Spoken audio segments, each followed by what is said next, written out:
vamos a dar el tema de el Dios de la segunda oportunidad.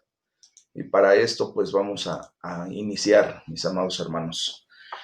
Fíjense que quiero comentarles que hay programas muy específicos últimamente en la internet acerca de vidas virtuales o programas para vidas virtuales. Hay un programa en particular que se llama Segunda Vida, y este portal o este programa se describe a sí mismo como un lugar para conectarse, para comprar, para trabajar, hasta para amar, ¿verdad? Para explorar, para ser diferente, para ser tú mismo, para liberarte, para cambiar tu mente, amar tu mirada y amar tu vida. Pero todo esto de una manera virtual, para que las personas se amen virtualmente. Y este es un engaño del enemigo que quiere hacernos vivir a la gran mayoría de la gente que se deja conectar y se engancha con este tipo de mundos virtuales, ¿verdad? Porque, por ejemplo, este de Segunda Vida tiene más de 20 millones de personas que han creado ahí un avatar. Y recordemos que los avatars son la reencarnación de demonios. Y nosotros cuando venimos a esa condición, pues desgraciadamente estamos creando un personaje ficticio, un personaje virtual y que nada tiene que ver con nuestra realidad. Entonces, en este portal, en este tipo de programas, la gente puede vivir en un nuevo mundo, entre comillas, así grandotes, ¿verdad? Buscando otra oportunidad de vida. Y este mundo virtual, hermanos, es una prueba clara del gran anhelo de muchas personas por un nuevo comienzo, por una nueva oportunidad, por una nueva vida. Sin embargo, quiero decirles que en la realidad, Dios es el Dios de las segundas y terceras oportunidades. Es más, nosotros podemos ver que Dios es el Dios de las cuartas, quintas, sextas y n número de oportunidades, muchas, muchas más. Él nos da innumerables posibilidades de volver a Él, de regresar, de voltear nuestra mirada a Él nuevamente y disfrutar de su amor una y otra vez, hermanos. Dios no solo no nos da una segunda vida, sino que viene a nosotros a transformar nuestra vida real. Y eso es de lo que se trata el venir a los pies de Cristo, que nuestra vida sea transformada para llegar a ser exactamente para lo que fuimos creados, para lo que fuimos diseñados, hermanos. Desgraciadamente, nosotros muchas ocasiones al venir a nuestra vida hemos sido educados, fuimos criados. Fíjense bien la palabra que voy a utilizar. He dado este ejemplo en algunas otras ocasiones, pero es real. Fuimos criados de una manera muy particular cada uno de nosotros. Cada quien desde su seno familiar tuvo una crianza muy particular a través de las enseñanzas de sus padres, de sus hermanos, de sus amigos, de los vecinos, de la gente con quien va uno conviviendo, nos va forjando una crianza. Y esto se traduce en lo que se llama carácter. Entonces, nosotros muchas veces venimos a ser formados en nuestro carácter por diversas circunstancias y situaciones que se van viviendo en el día a día. Pero ese carácter y esa crianza, honestamente, dista mucho, está mucho, muy distante del concepto de la creación que Dios hizo para nuestras vidas. Entonces, cuando nosotros nos vivimos bajo esa crianza, pues nos comportamos como fuimos enseñados. ¿Y qué sucede? Que muchas veces nos frustramos porque vamos batallando en contra de nuestra naturaleza, en contra de nuestra creación. Y vamos batallando severamente porque si en la casa o si en nuestra crianza nos enseñaron a ser personas agresivas, porque de que lloren en la casa del otro a que lloren en nuestra casa, pues mejor que lloren en la casa del otro. Y así nos enseñamos, ¿verdad? A ser agresivos, impulsivos. Y esto nos lleva, desgraciadamente, a frustración cuando venimos a darnos cuenta de que pues no queremos ser ni agresivos, ni impulsivos, mucho menos, porque nuestra creación dicta todo lo contrario. Nuestra creación dicta que nosotros debemos ser pacificadores, debemos ser amorosos, debemos ser personas de bien. Y entonces choca mucho eso. ¿Y qué quiere Dios? Pues venir a darnos una transformación verdadera, hermanos, para efecto de que nuestra creación se haga evidente, el motivo del por qué fuimos creados y para qué fuimos creados, se haga evidente en nuestras vidas. Y es ahí a donde nosotros dejamos de chocar hasta con nosotros mismos. ¿Por qué? Porque empezamos a hacer para lo que verdaderamente Dios nos creó, para la gloria y alabanza de su nombre. Y ahí empieza, ¿verdad?, el nuevo comienzo. Y vamos a leer lo que dice el Salmo 85, del versículo 1 al 7, para que pongamos en contexto propiamente lo que es el Dios de la segunda oportunidad, hermanos, a través de su bendita palabra. Recuerden que todas nuestras enseñanzas tienen que versar en la palabra de Dios. Nosotros no podemos estar enseñando filosofía humana ni ideas humanas, porque si no, pues vendríamos nuevamente a tener ese vacío existencial. Lo único que verdaderamente llena nuestra vida, lo único que verdaderamente viene a traer alimento a nuestro espíritu es la palabra de Dios y nuestra relación personal con Él a través de la oración. Entonces, dice la palabra de Dios, ayúdenme a orar, a leerla, perdón, y háganla propia, porque precisamente esta palabra es para cada uno de nosotros. Dice la palabra de Dios, fuiste propicio a tu tierra, oh Jehová, volviste la cautividad de Jacob. Dice, perdonaste la iniquidad de tu pueblo, todos los pecados de ellos cubriste, reprimiste todo tu enojo, te apartaste del ardor de tu ira. Restáuranos, oh Dios de nuestra salvación, y haz cesar tu ira de sobre nosotros. ¿Estarás enojado contra nosotros para siempre? ¿Extenderás tu ira de generación en generación? ¿No volverás a darnos vida para que tu pueblo se regocije en ti? Muéstranos, oh Jehová, tu misericordia y danos tu salvación. Fíjense bien lo que el salmista, al igual que muchos de nosotros, quiere una segunda oportunidad para comenzar de nuevo su vida, para comenzar de nuevo en la vida. Y en otras palabras, utilizando algunos sinónimos respecto a esto que acabamos de leer, este salmo nos enseña a clamar a Dios para decirle, ayúdanos a comenzar de nuevo. ¿Cuántos de nosotros honestamente quisiéramos un borrón y cuenta nueva en nuestra vida? Porque nos hemos dado cuenta de que hemos fallado, que hemos tomado decisiones equivocadas, que ahorita estamos sufriendo, pagando las consecuencias de ese tipo de decisiones. Y quisiéramos, ¿verdad?, que ya Dios nos diera otra oportunidad. Y Dios no es débil, hermanos. Nada más quiero decirles que Dios odia el pecado. Él no convive en ningún momento con el pecado. Y entonces nosotros debemos de comprender que existe una cosa llamada la ira justa o la ira justa de Dios. ¿Verdad? Es allí en el versículo 5 donde dice que hasta cuándo apartará su enojo de nosotros. Entonces, esta ira es una faceta del amor de Dios. ¿Por qué? Porque si Dios no presentara o no tuviera un rasgo o una característica de esa naturaleza en sí mismo, sería porque pues simplemente no le importamos. La ira nos pone límites. La ira de Dios nos pone un cuadrante para que nosotros no nos salgamos de allí y estemos dentro de lo que Dios quiere que nosotros vivamos. Entonces, el salmista sabe que aquella ira justa nunca va a contradecir el amor que nunca nos falla de Dios. Esa ira siempre va a traer esa dimensión en la que tú y yo tenemos que estar. Es, por ejemplo, como nosotros humanamente como padres, ¿verdad? Ponemos límites a nuestros hijos, porque sabemos que si se salen de esos límites se van a dañar, se van a lastimar. Y muchas veces mostramos nuestra ira no por ser malas personas, y mucho menos por ser malos padres, sino mostramos nuestra ira y les hacemos saber nuestra molestia a nuestros hijos, porque queremos que no se salgan de esos límites para que no sean lastimados. Y ese es el amor de Dios que tiene por nosotros. Su amor nunca nos va a fallar, pero también Él muestra en momentos muy particulares su molestia hacia nosotros. Y en este salmo vemos ambas cosas, el amor de Dios y la ira juntas. ¿Por qué? Porque ahí es a donde nosotros tenemos que empezar a enfocar nuestra vida. Dios perdona.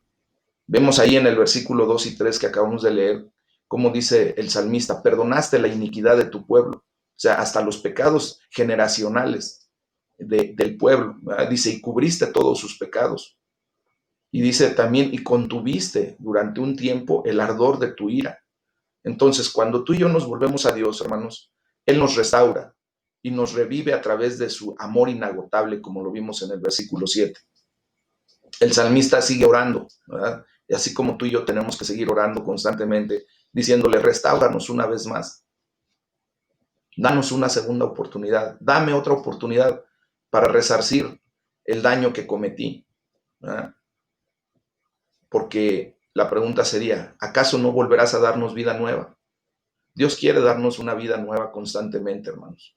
Él quisiera que nosotros a la primera aprendiéramos y que así como nos restauró desde el principio cuando nosotros recibimos a Cristo, que esa restauración fuera lo suficientemente completa en nuestras vidas como para que no volviéramos a pecar.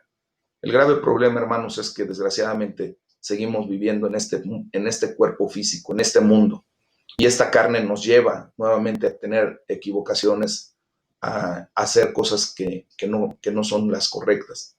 Entonces, constantemente, cada vez que tú y yo fallemos, no nos basta más que voltear nuestra mirada a Dios y orar como el salmista y decirle, Señor, dame otra oportunidad, dame una oportunidad de volver a empezar, de resarcir mi daño y que de esa manera yo pueda empezar a caminar de diferente forma.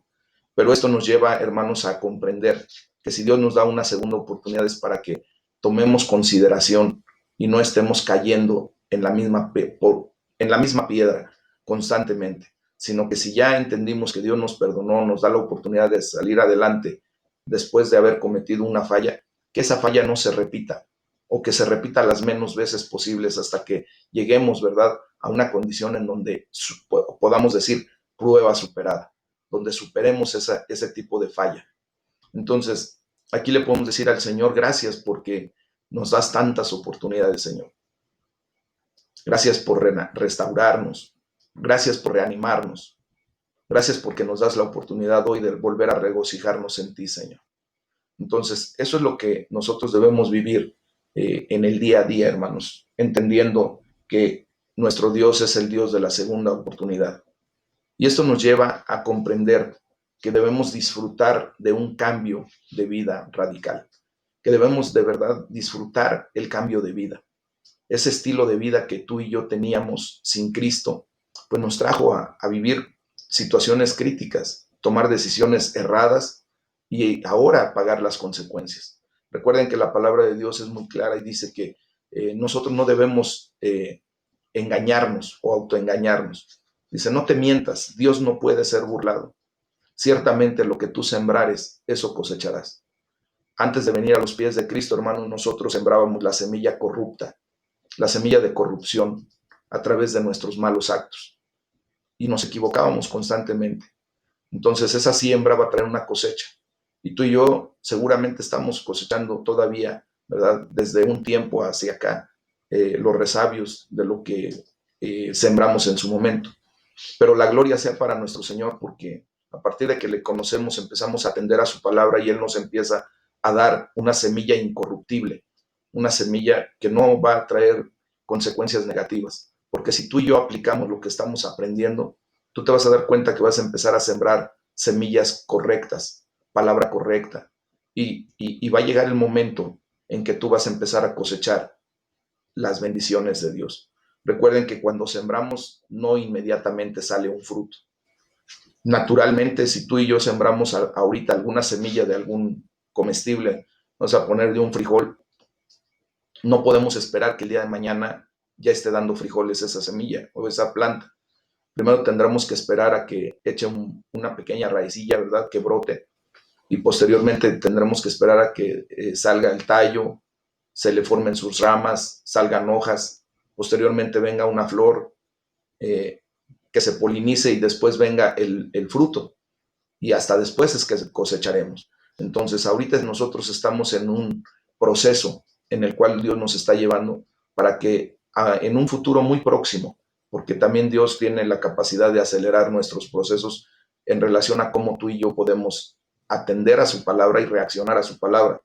Es como cuando le ponemos abono a la tierra, ¿verdad? Provocamos que la planta crezca más rápido, más fuerte. Si le ponemos algunos aditivos adicionales, ¿verdad?, por ahí, le estamos poniendo constantemente agua, le estamos cuidando, la estamos cultivando, pues esa planta va a traer fruto más rápidamente que si la dejamos ahí al abandono. Es así nuestra relación con Dios. Cuando tú y yo nos decidimos a venir a los pies de Cristo y empezamos a atender a su palabra es la semilla que estamos sembrando ahora en nuestra vida. y entre más profundamente estemos relacionados con Dios, tengamos esta relación como lo estamos haciendo últimamente, pues obviamente nuestra vida va a crecer de una manera más acelerada y vamos a traer fruto más aceleradamente, porque Dios está abonando nuestra tierra, está cultivando nuestra vida, nuestra mente, nuestro corazón, y de esa manera podemos disfrutar de un cambio de vida radical. Amén. Entonces, quiero decirles nuevamente, en todo momento ustedes tienen que estar bien conscientes y declararlo para ustedes mismos, haciendo suya esta palabra de que Dios te ama. Y verdaderamente Dios te ama y Dios quiere lo mejor para tu vida y no quiere que la estropees. Entonces, vamos a leer lo que dice la palabra de Dios en Romanos capítulo 2 de los versículos 1 al 16. Recuerden de lo que hablamos el día de ayer acerca de que Dios se muestra a través de su creación y de que Él, ¿verdad? Pues de alguna manera llega el punto en que puede entregarnos si seguimos en nuestra propia concupiscencia, en nuestra propia forma de ser sin Cristo. Y pues ahí nos entrega el Señor a que hagamos lo que no nos conviene y después trae consecuencias. Entonces Romanos 2.1 empieza con una condición muy particular. Dice, pero por lo cual eres inexcusable. O sea, nosotros no tenemos excusa delante de Dios. Dice, quien quiera que seas tú que juzgas. Si tú estás haciendo juicio acerca de la condición de otra persona o de alguna acción que se está tomando, dice, quien quiera que sea tú que juzgas, pues en lo que juzgas a otro te condenas a ti mismo, porque tú que juzgas haces lo mismo.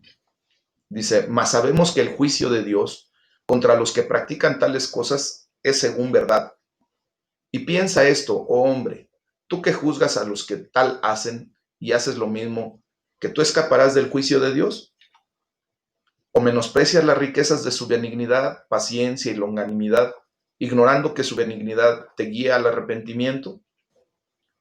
Pero por tu dureza y por tu corazón no arrepentido, atesoras para ti mismo ira para el día de la ira y de la revelación del justo juicio de Dios, el cual pagará a cada uno conforme a sus obras.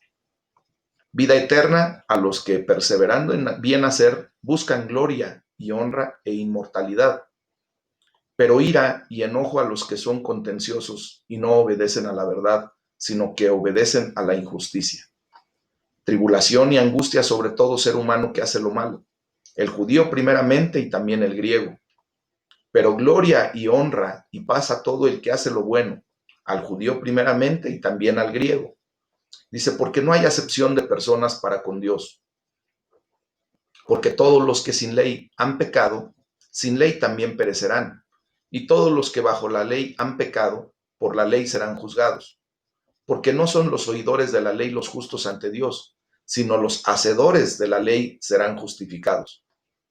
Porque cuando los gentiles no tienen ley, que no tienen ley, hacen por naturaleza lo que es de la ley, estos, aunque no tengan ley, son ley para sí mismos, mostrando la obra de la ley escrita en sus corazones, dando testimonio su conciencia y acusándoles o defendiéndoles sus razonamientos.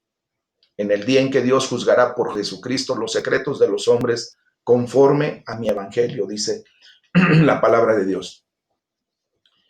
Fíjense bien, quiero hacer una anotación muy particular en este momento, hermanos, porque esta palabra que acabamos de leer, primero quiero decirles que es el libro o la carta a los romanos, es el reflejo correcto y fiel de una persona que está antes de Cristo, ¿verdad? Desde el capítulo 1 hasta el capítulo 6, nosotros vamos a ver cómo el apóstol Pablo se refiere a una persona que está sin Cristo y cómo se comporta, cómo se vive sin Cristo, ¿verdad? Nosotros cuando venimos, antes de estar en nuestro Señor, venimos a ser juiciosos, hacemos prejuicio de todo, señalamos, constantemente estamos viendo lo que hace el de al lado, ¿verdad? Y estamos en una condición de acusadores. Pero en el capítulo número 7, entre el 6 y el 7, el apóstol Pablo nos muestra la redención de nuestro Señor Jesucristo, el encuentro que vamos a tener o que tenemos con nuestro Señor Jesucristo cuando lo recibimos como Salvador de nuestras vidas y como Señor en autoridad de nuestra existencia. Y a partir del capítulo 8, hermanos, nos muestra la vida con Cristo. O sea, esto, el libro de Romanos, o la carta a los Romanos, nos muestra lo que vendría a ser un testimonio verdadero. ¿Cómo eras tú antes de Cristo? ¿Cómo te encontró Cristo? ¿Cómo tú llegaste a la redención a través de la misericordia de Dios? ¿Y cómo eres después de Cristo? Es así como vamos a entender perfectamente bien el libro de los Romanos. Ahora bien, en ese sentido, cuando habla acerca de la condición de la gente que muere sin ley, muchos de ustedes y yo en algún momento me preguntaba, ¿y qué pasaría? ¿Qué pasa con los aztecas, por ejemplo? O gente que vivió antes de que siquiera se trajera esta palabra al Nuevo Mundo, o alguna región en donde no se escucha de Dios, no se escucha de Jesucristo. Quiero decirles, hermanos, que esas personas van a ser juzgadas en referencia a su eh, conciencia. Nosotros tenemos que ver que el ser humano ha pasado por tres estadios o por tres eras. La era de la conciencia, en donde, como leíamos el día de ayer en Romanos del 1:18 al 32, que Dios mismo establece en nuestros corazones, impregna en nuestros corazones la creación y muchos conceptos de valores de justicia que nosotros tenemos que llevar, aunque nadie nos haya dicho nada. Quiero poner un ejemplo. Cuando a un bebé que nunca lo has regañado, que nunca le has dicho absolutamente nada, él empieza a caminar y de repente rompe algo y tú le preguntas quién fue, normalmente él agarra y esconde sus manitas hacia atrás y siente que algo hizo mal. Su conciencia le dicta que algo hizo mal. Por lo tanto, así comprobamos que Dios ha impreso en nuestros corazones valores que de alguna manera nos hacen valer, independientemente de que podamos leer la palabra de Dios o no. Entonces, gente que estuvo antes de la ley de Dios va a ser juzgada conforme a su conciencia, a eso que Dios selló en su corazón, en su mente, para entender si hacía bien o no hacía bien las cosas. Entonces, después de eso viene la segunda era, que es la era de la ley. En la era de la ley, Dios establece el reglamento y lo da en el monte del Sinaí a través de su siervo Moisés para la gente, que nosotros empezamos a conocer como los 10 mandamientos o el decálogo, aunado a una serie de leyes que le da al pueblo judío para tener una vida en sociedad cordial, ¿verdad? Para que pudieran sobrellevarse. Entonces, ellos empiezan a tener la condición de ser juzgados por la ley.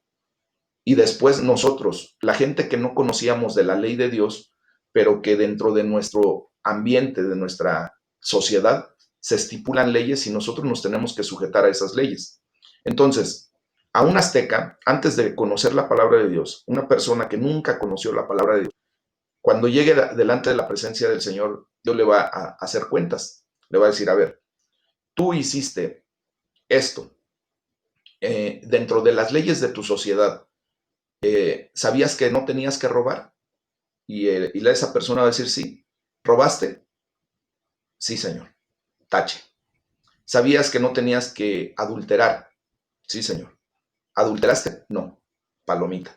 Entonces Dios va a sacar la calculadora, ¿verdad? Y va a definir si esa persona es apta para estar en su reino o no. Porque él todavía no venía a la ley de Dios y mucho menos venía a la condición de la gracia de Jesucristo. Entonces, ahí sí va a ser por obras que Dios determine la condición de esa persona. Si se va al cielo, lo deja entrar al cielo o al infierno. Obviamente el estándar de calidad que Dios puso es perfección para poder entrar al reino de los cielos. Difícilmente, es más, nadie podríamos entrar al reino de los cielos si no es por la tercera fase o la tercera era en la que el ser humano ha vivido y vive hasta actualmente, que es la era de la gracia. La era de la gracia empieza cuando nuestro Señor Jesucristo dice consumado es y muere en la cruz del Calvario y en esa cruz Dios descarga toda su ira por el pecado que tú y yo hemos cometido y por lo tanto ahora venimos a la redención y a la condición de que ahora nosotros vamos a ser juzgados por la gracia de Jesucristo. Entonces, ¿qué es lo que lleva esto? A que nosotros venimos a una condición de bendición, porque todo lo que nosotros teníamos que haber pagado por nuestras malas acciones, la calculadora siempre nos iba a mandar al infierno. Pero como Jesucristo fue el perfecto y se entregó voluntariamente para el perdón de nuestros pecados, hermanos, ahora eso nos da la oportunidad y nos da el pase seguro al trono de la gracia, al reino de Dios, al cielo mismo, para cuando tú y yo tengamos que partir de esta tierra. Entonces, retomando la condición es que el pecado nos hunde, ¿verdad? Es un círculo vicioso, muy oscuro en el que caemos cuando estamos sin Cristo. Y por eso mucha gente trata de llenar ese vacío existencial que ha sentido en su corazón, que tú y yo hemos sentido o sentimos antes de Cristo y que quisimos llenar con muchas cosas, con vicios, con dinero, con relaciones desordenadas, con mentiras, con posesiones materiales, con, yo no sé, tú sabrás exactamente con qué quisiste llenar ese vacío existencial, con compras compulsivas, con peleas, con discusiones, y querías llenar ese vacío a través de eso. Pero sin Cristo, hermanos, nunca vamos a poder llenar ese vacío. ¿Por qué? Porque ese vacío se forma en el trono que Dios estableció en nuestras vidas, en la vida de cada uno de nosotros, para establecerse Él, para sentarse y reinar en nuestras vidas. Entonces, cuando viene Jesucristo a cada uno de nosotros, ¿verdad? Él llena ese vacío y por eso tenemos plenitud y por eso empezamos a dejar las cosas que antes nos llevaban en ese torbellino de vida crítica, ¿verdad? En ese oscuro círculo vicioso en el que tú y yo seguramente habíamos caído. Porque la palabra de Dios nos enseña que Dios es amable, ¿verdad? Pero no es blando. Y en su bondad nos toma de la mano firmemente y nos guía a un cambio radical de nuestra vida. Pero habla también de la ira de Dios. Y es la ira amorosa y justa de Dios contra el pecado. Él no quiere que tú y yo vivamos en el pecado. Pablo comienza hablando de la ira de Dios y empieza por las riquezas de la bondad de Dios, de su tolerancia y de su paciencia, porque Dios es amor, ¿verdad? Y su enojo es el último recurso para aquellos que son contenciosos y no obedecen a la verdad, sino que obedecen a la injusticia, como lo leímos ahí en el versículo 8. Dios nos ama a todos, hermanos, y Él no muestra ningún favoritismo. Dice que no hace acepción de personas, ¿verdad? Ama tanto a los judíos como a los gentiles y los ama por igual. Él es imparcial y es un juez justo. Entonces, todos hemos pecado, tanto judíos y no judíos, y no tenemos ninguna excusa delante de Dios. Cuando dice Él que somos perversos y merecíamos ser castigados o merecemos ser castigados, dice que nos condenamos a nosotros porque nosotros muchas ocasiones juzgamos a otros y aun cuando nosotros practicamos las mismas cosas. Hermanos, es tan fácil juzgar a los demás acerca de las mismas cosas que hacemos tú y yo muchas ocasiones. Tendemos a mirarnos a nosotros mismos con lentes de color, ¿verdad? Muy propio, de color rosa o color azul, bonito, pero a mirar a los demás con una lupa, estarlos viendo así, observando a ver qué hacen o qué dejan de hacer. Una mente criticona, hermanos, se centra en lo que está mal en los demás, en lugar de juzgar o de ver aquello que verdaderamente está bien. Entonces, fíjense bien que los 5 libros iniciales del Antiguo Testamento, la Torá o el Pentateuco, como le quieran llamar, establecen la relación de Dios con su pueblo, con el pueblo que Él escogió por su soberanía, por su voluntad, y dan muchas instrucciones de cómo vivir, como les decía, pero la palabra de Dios nos enseña ahí en el versículo 13 de Romanos 2, dice, pero escuchar la ley no nos hace justos ante Dios. O sea, el que tú y yo sepamos la ley, el que los judíos sepan la ley, no los hace justos delante de Dios. Lo que verdaderamente nos hace justos delante de Dios es obedecer la ley y hacerla, o sea, practicarla, practicar lo que Dios nos está enseñando. Por ejemplo, ahorita estamos aprendiendo que no debemos juzgar. Y si tú todavía tienes esa tendencia a hacer juicio por las cosas que ves de otras personas, en el nombre de Jesús hoy te digo, te pido por las misericordias de Dios que dejes de juzgar a la gente. No amontones ascuas de fuego, como vamos a ver en otra enseñanza sobre tu cabeza. Las ascuas de fuego, hermanos, son las brasas ardientes que muchas veces amontonamos en una manera figurativa sobre nuestras cabezas. ¿Y qué hace qué sientes tú cuando tu cabeza se empieza a calentar de más, te empiezas a sonrojar, empiezas a mostrar así como cuando hay vergüenza, ¿verdad? No amontones ascuas de fuego sobre tu cabeza a través del juicio hacia otras personas. No veas la paja en el ojo ajeno, porque en muchas ocasiones la viga que traemos cargando en nuestro propio ojo no nos deja ver ni siquiera lo que estamos viviendo. Entonces es obedecer los mandamientos de Dios, la ley de Dios, ¿verdad?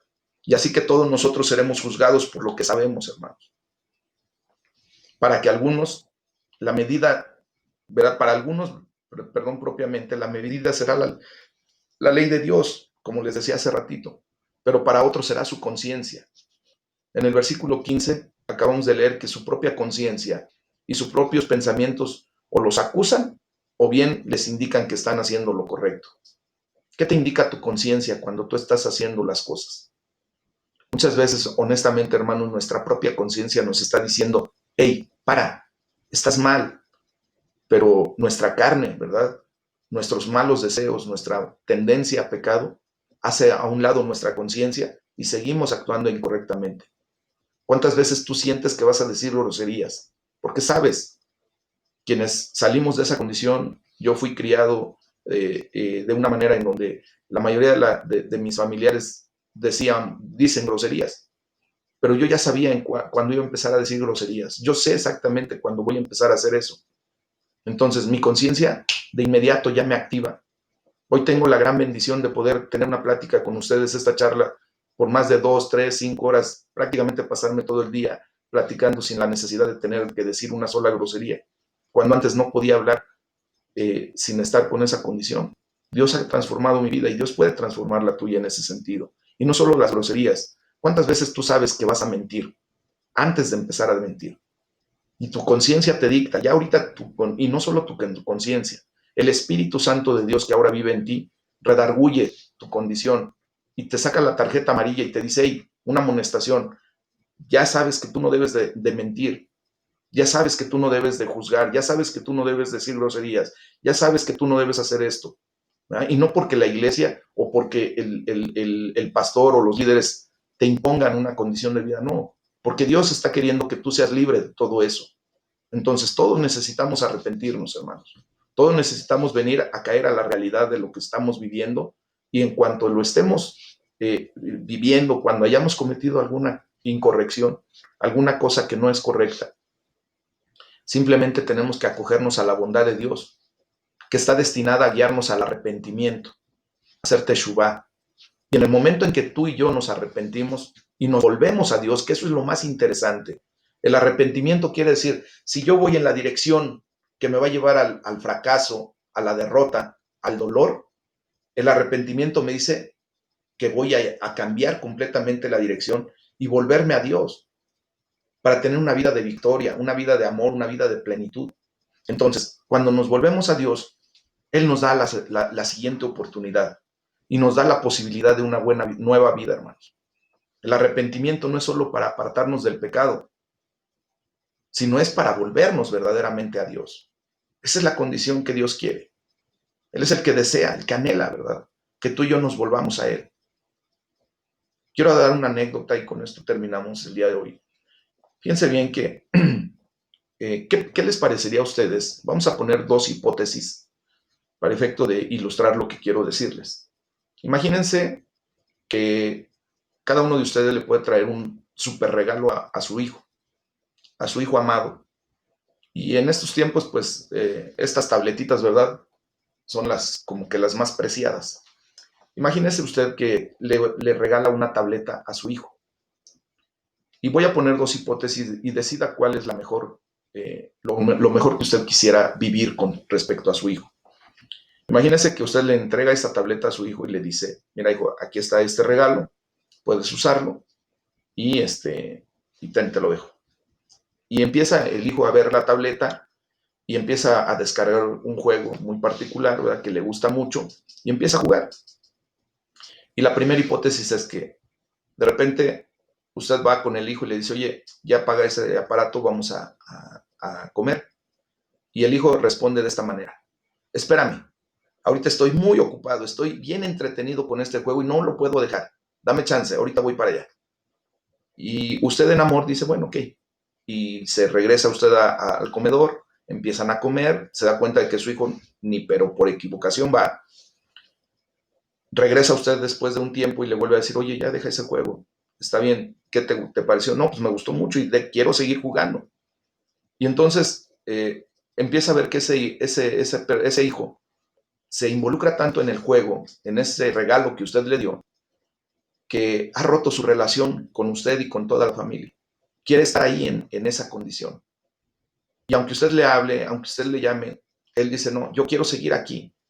Y llega el momento en que usted le hace de alguna manera el reclamo y le dice, oye, pues ¿qué pasa? O sea, no te lo traje para eso. Imagínese que le conteste a ese hijo, mira, tú me trajiste este regalo. Por lo tanto, yo quiero seguir jugando. No me interesa lo que tú me digas. Dame oportunidad de seguir jugando. Yo quiero seguir jugando. Y se aferra a la condición de seguir jugando. ¿Qué sentiría usted en su corazón en ese sentido? Sinceramente es algo crítico, ¿verdad? Por una acción correcta de usted, el muchacho tomó una decisión incorrecta que lo lleva a separarse, a romper su relación con esa persona. La segunda hipótesis. Imagínese que es el mismo muchacho al que usted le entrega su tableta y él empieza a jugar. Y de repente, sin más ni más, él agarra y cierra su tableta, la apaga, después de un tiempo razonable, ¿verdad? Y va y le dice, oye, mamá, ya vamos a comer. Oye, papá, ya vamos a comer. Sí. Oye, ¿qué no te gustó el regalo? ¿No te gustó tu tableta? Sí, sí, me gustó mucho y te agradezco. Pero, sabes, yo quiero decirte que te amo. Yo quiero no quiero perder mi relación contigo por el hecho de tener ese juego. Va a haber tiempos para jugar, pero lo primero que quiero hacer es convivir con ustedes. Vamos a comer juntos. Y empieza a platicar con usted y empieza a formalizar esa relación agradable y todo. Y le dice que lo ama, que lo que siente de su corazón hacia usted. ¿Qué sentiría verdaderamente usted? Yo sé la respuesta. Sería algo más que grato. Quiero decirle para terminar con esto, que justamente Dios nos ha dado un regalo preciadísimo, que se llama vida. Y Dios nos ha dado esa vida en donde muchos de nosotros, muchas ocasiones, nos hemos aferrado tanto a este juego de la vida, que le hemos dicho a Dios, no me molestes. Ahorita no tengo tiempo para ti. Dame la oportunidad de seguir jugando. Y Dios por eso tiene que establecer límites. Y por eso muchas ocasiones Él tiene la necesidad de llamarlo la atención de una manera muy particular. Qué cosa tan diferente es cuando tú y yo, la gloria sea para Dios en este momento, en este preciso instante, que tú estás atendiendo a las cosas de Dios. Porque en tu oración, en tu lectura, en tu devocional, tú estás verdaderamente conectado con el Señor. ¿Sabes qué es lo que acabas de hacer en este momento? Y cada vez que tú oras a Dios, cada vez que tú lees la palabra de Dios, cada vez que tú tienes intimidad con Dios, le estás diciendo, papi, gracias por el regalo de la vida, pero hoy quiero tener una relación personal contigo. Sabes que cuando alabamos a Dios, cuando glorificamos su nombre a través de las alabanzas, y tú le dices, te amo, porque verdaderamente tú eres lo máximo para mí, quiero tener esa relación personal contigo, y es como cuando un hijo se lleva perfectamente bien con un padre, es la relación que Dios quiere que tengamos. Y por eso Dios no nada más nos quiere apartar del pecado, que es lo que nos impide estar delante de su presencia. Él quiere que nosotros nos volvamos a Dios, que cerremos un poquito ese juego, que podamos nosotros frenar un poquito el juego de nuestra vida, este afán de esta vida, para poder voltear nuestra mirada a Él, volvernos hacia Dios y decirle, Padre, te amo. Abba, Padre, papito lindo, gracias por estar conmigo, gracias porque hoy, Señor, tú perdonas todas las veces que he juzgado a los demás, que he tenido pecado y que tú me apartas de esa condición. Gracias porque cada día es una oportunidad que me das para un nuevo comienzo y me das una nueva posibilidad de vida. ¿Qué les parece, hermanos? Si en esta mañana bendecimos el nombre de Dios a través